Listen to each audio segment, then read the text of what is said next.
अवांखे नासिर अहम ख़बरियूं पिया ठुकराठो भरिसां ॻोठ जान मोहम्मद मतम ते मुबारकपुर पुलिस चढ़ाईअ दौरान छिकताण सबब 8 ॼणनि खे पुलिस खपे वई आहे जॾहिं त 5 औरतूं बि ज़ख़्मी थी पयूं आहिनि।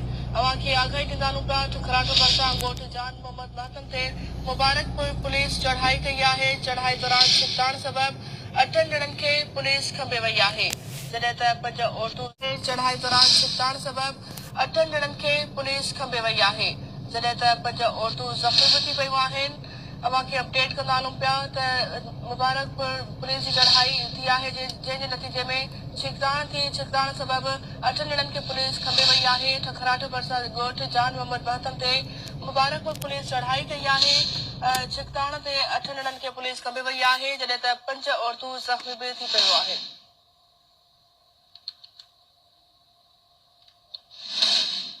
नाज़रीन अवांखे अहम ख़बर ॾियूं पिया ठकराठो भरिसां ॻोठ जान मोहम्मद महतम ते मुबारकपुर पुलिस जी चढ़ाई थी आहे जंहिं दौरान छिकताण सबब 8 ॼणनि खे पुलिस खंबे वई आहे जॾहिं त 5 औरतूं बि ज़ख़्मी थी पयूं आहिनि। इन हवाले सां वधीक तफ़सील वठूं था सिंध टीवी न्यूज़ जे रिपोर्टर मजीद महर खां। जी मजीद, वधीक कहिड़ा तफ़सील मिली सघिया आहिनि? जी, मुबारकपुर थाना जी हद में ॻोठ आहे जान मोहम्मद जिते अॼु सुबुह जो एसएचओ मुबारकपुर अब्दुल मुताफ़ी पुलिस अचानक साण करे चढ़ाई कई आहे। जंहिंमें औरतूं ज़ख़्मी थी पयूं आहिनि ऐं औरतुनि जो चवणु आहे त 8 माण्हू जेके असांजा आहिनि उहे खंबे खणी गुम करे छॾिया अथऊं।